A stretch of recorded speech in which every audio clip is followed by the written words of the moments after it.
Ladies and gentlemen, good afternoon and welcome. It's great to see you all here in this beautifully cool room, away from the heat outside. But it's not only physical heat we've been dealing with recently. We have, in a European summer of elections that is not yet over, seen a surprising amount of, well, turmoil might be thought to be a pejorative or normative statement. Things that we hadn't necessarily expected happen in quite large measure. So we're extraordinarily lucky to have such a great group of people here today to guide us through thinking about all of that. We'll begin with our panellists, and to take us through the panel, we're very lucky to have Bill Emmott, himself an alum of Nuffield College, former editor of The Economist, who's going to be chairing the panel. Bill's recently published a book called The Fate of the West, so he clearly knows the answer. Bill. Thank you, Andrew. I know all the questions. The questions are, why 8 weeks ago did we expect a particular outcome in the British election, and now we have the one we have. But we've got a splendid panel to go through what it is, why it is we're here for the third time in 3 years, which is a splendid but surprising fact in itself. So, to introduce the panel, from my right, Vernon Bogdanor, research professor at King's College, former professor of government at Oxford, and Nuffield College, 1964. Jane Green, professor of political science, University of Manchester, co-director with GEOFF of the British Election Study, student at Nuffield, 2003. Jeff Evans, fellow of Nuffield and professor in the sociology of politics, Oxford, co-director of British Election Study and a student at Nuffield in 1983.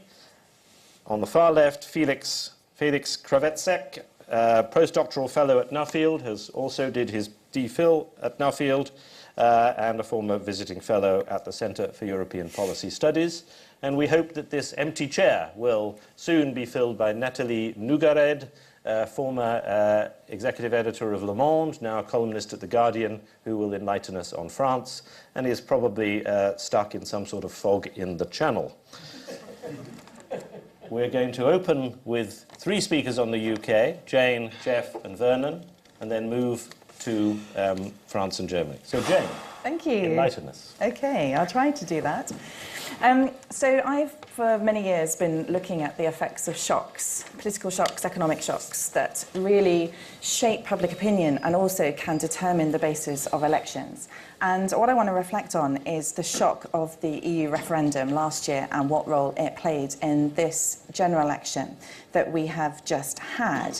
One of the thoughts that we want to bring to the table is that the destabilisation of the electoral system or the party system is a very important feature into which shocks have important consequences. And so with partisan de-alignment, with a weakening of party attachments, we see increasing volatility in the electorate, so people being much more likely to switch their party choice between elections.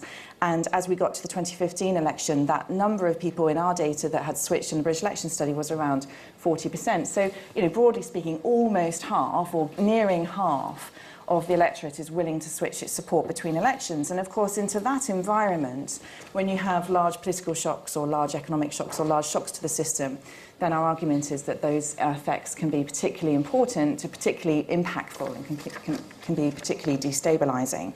And so in a sense, what we're talking about then is a Brexit referendum happening within the context of an already quite destabilised political system. And so when thinking about the impact on Brexit on this election, I'll just rewind a few weeks and ask us to cast our minds back before we knew what the election outcome was, and think about what we thought was going to happen. So what we thought was going to happen was that the Leave vote and the UKIP vote would deliver a Conservative majority. Why was that going to happen? Well, if you looked at the swings that would be required from Labour to the Conservative Party, large swings, 6, 7, 8% swings, you could look across.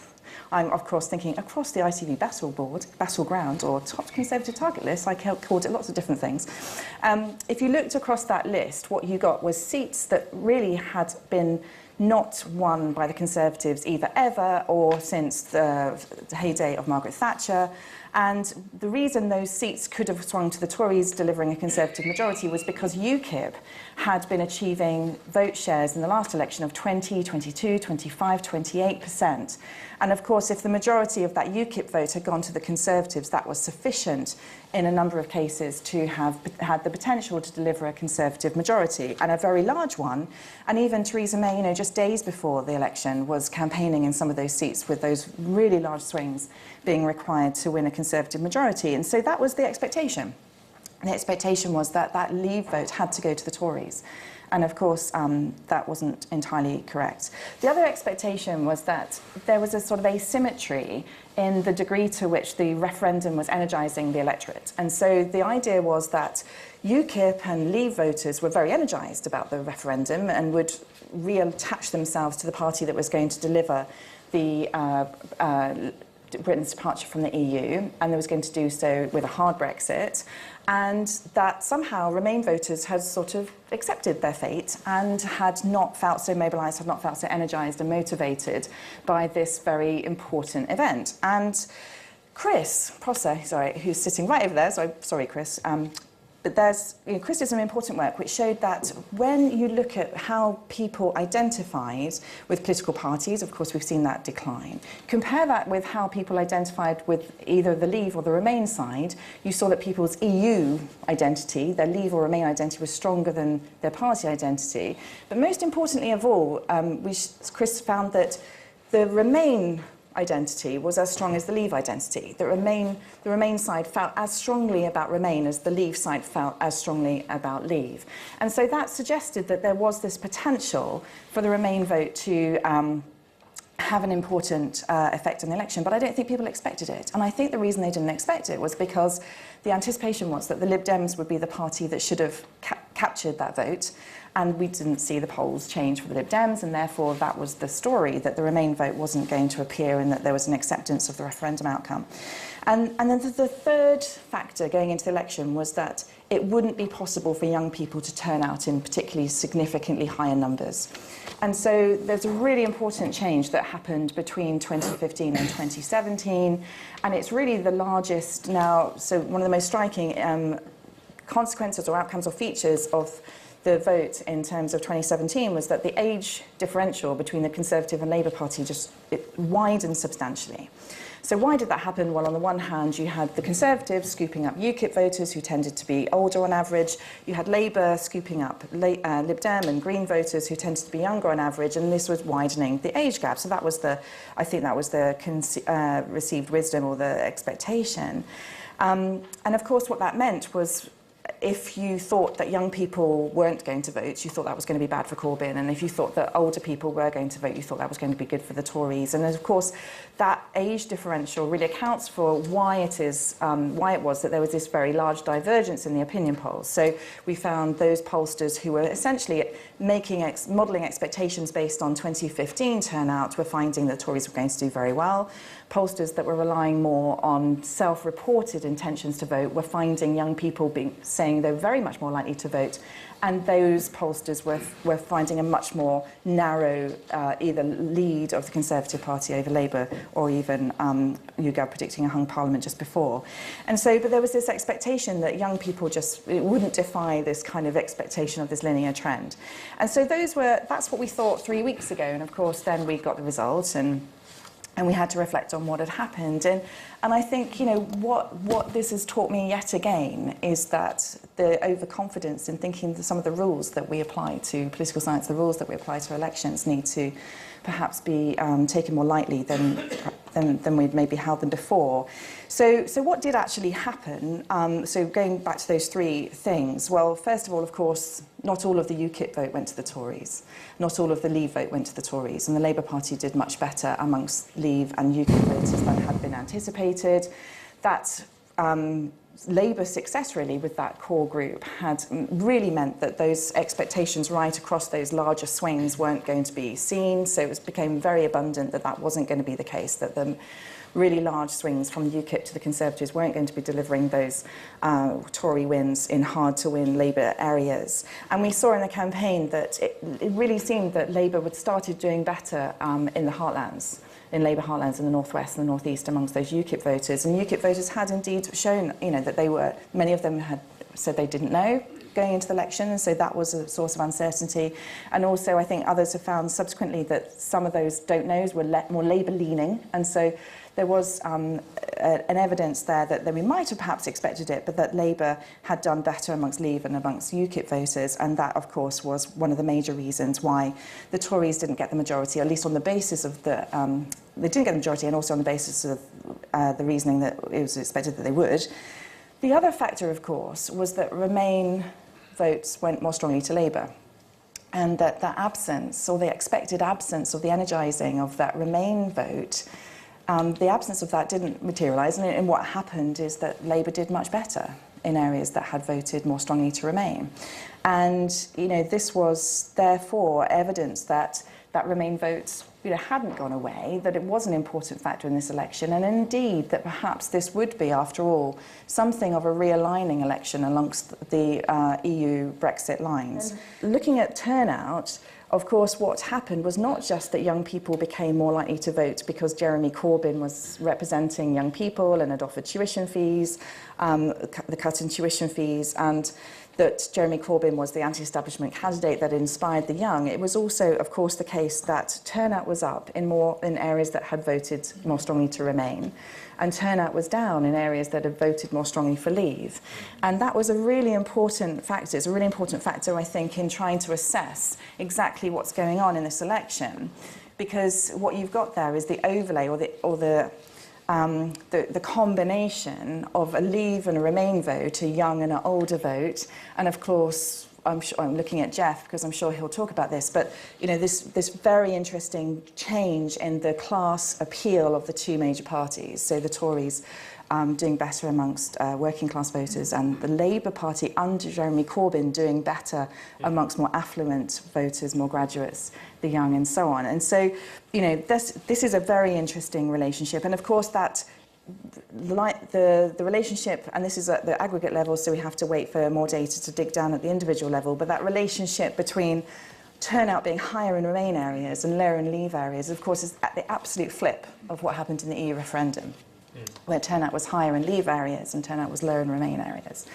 And so, there again, I think what's happened, and all of this is speculative at this stage, we've got to wait for lots more analysis, but, what it seems to me is that turnout and the relationship between votes for Remain and Leave and Labour and the Conservative very much looks like a Brexit referendum effect, both on votes for the two major parties, both on the increase in the two-party share, but also on the effect on turnout in 2017. OK, well, we ought to get Geoff to chip in. OK. Geoff, a year ago, you blamed Tony Blair. Who do you blame this time? Do I blame anyone? Yes, I do, I suppose. First of all, a lot of people have talked about populism as a way of characterising elections in current Western societies, and I think this was a populist election, but not in the normal way of populism. It wasn't so much the Front National that was the feature of this part of this competition, but the Podima or Syriza, the Southern European economic left parties. Because in the end, although obviously Jane said lots of stuff that we'd all discuss and agree on, this election was not about Brexit. It was supposed to be about Brexit. It was supposed to be a coronation.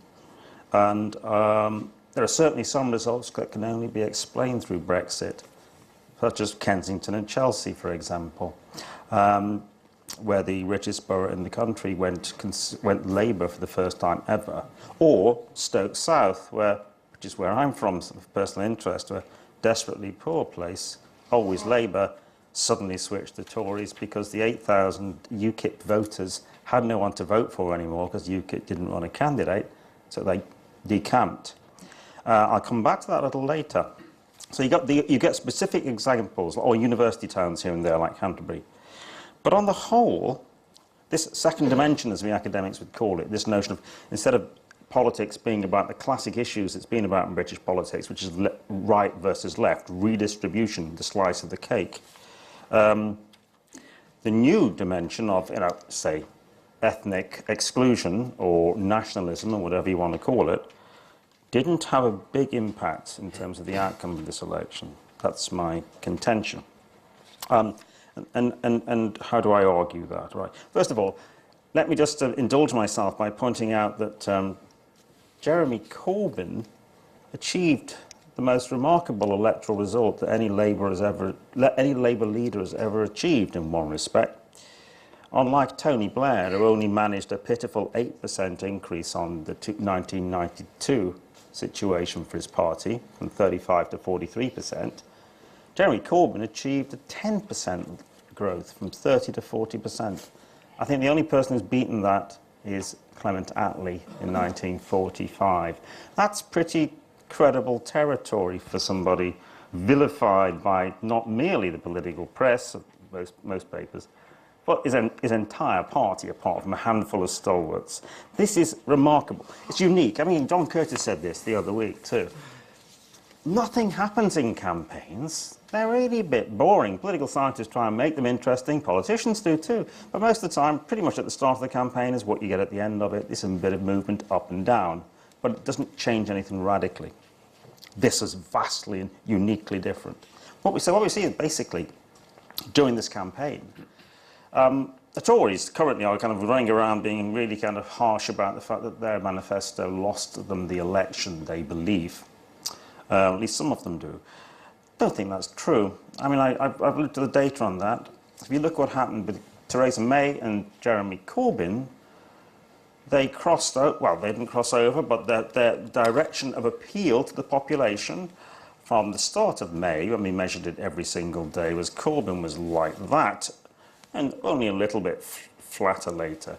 And Theresa May was like that, and actually flattened out around the time of the manifestos. The manifestos at that time, and the fallout afterwards, were their attempts at capping or whatever, didn't have as big an effect on Theresa May's fate as did Theresa May's performance in the weeks leading up to that manifesto, in terms of her inability to actually get out there and communicate with people in a humane and effective way.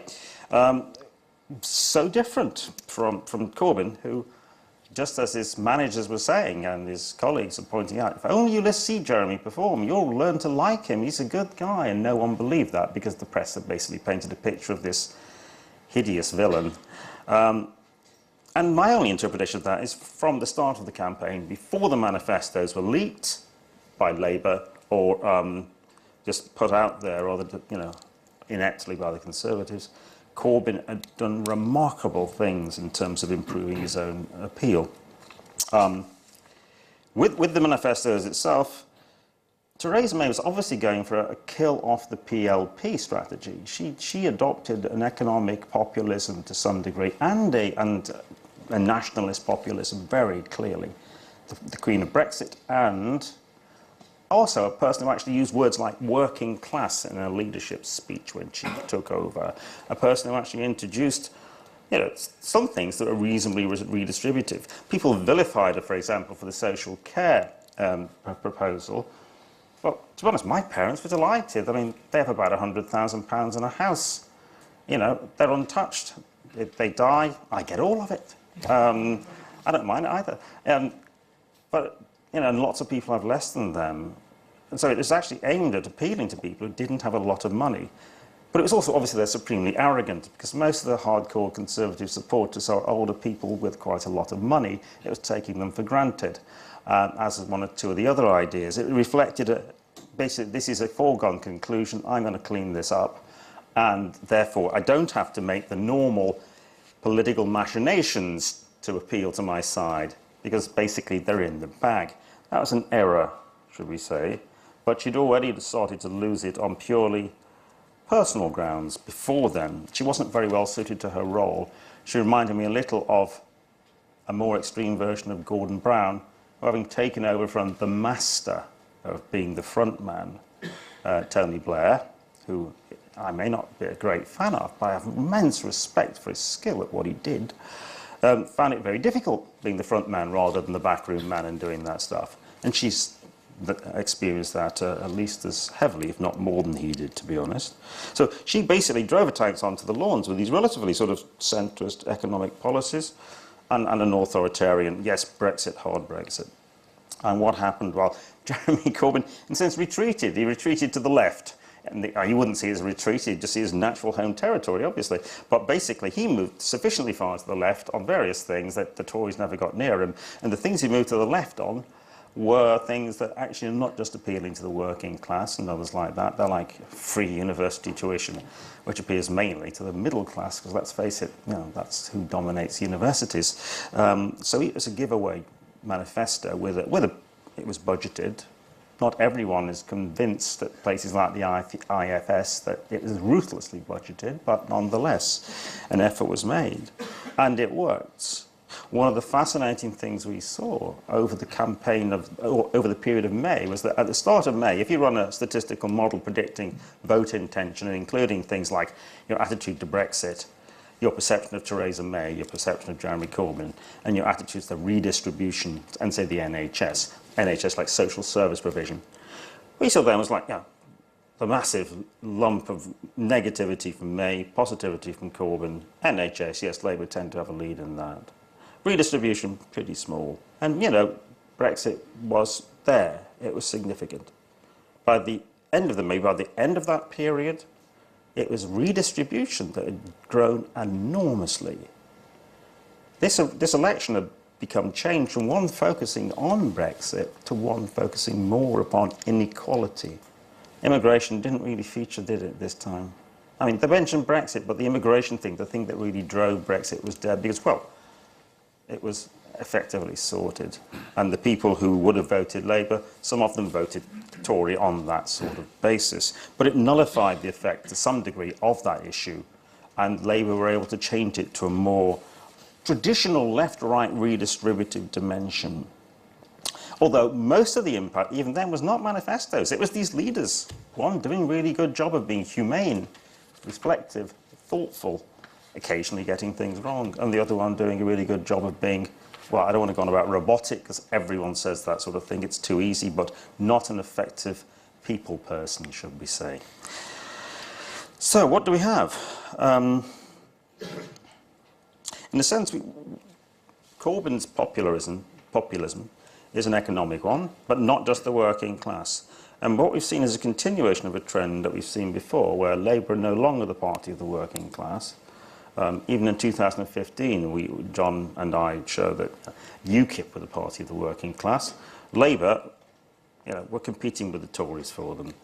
So what we've seen now with some of the UKIPs going to the Tories is Labour is struggling, but because the Tories just generally did so bad, there is still a class dimension to British politics, and actually John was wrong about this. John Curtis, he said in an article recently that it was dead. Not quite dead, although it's not as strong as education, which goes in the opposite direction. That's the more Brexity, free tuition type side of things. Higher educated people vote Labour. Lower educated people vote Tory. Working class people tend to vote Labour a bit more than Tory. It's a fascinating mix. And that's because there's not just a single dimension. There is this Brexit cross-cutting immigration thing. But in this election, it was the dog that didn't bark too loudly. Okay, thanks. I'm going to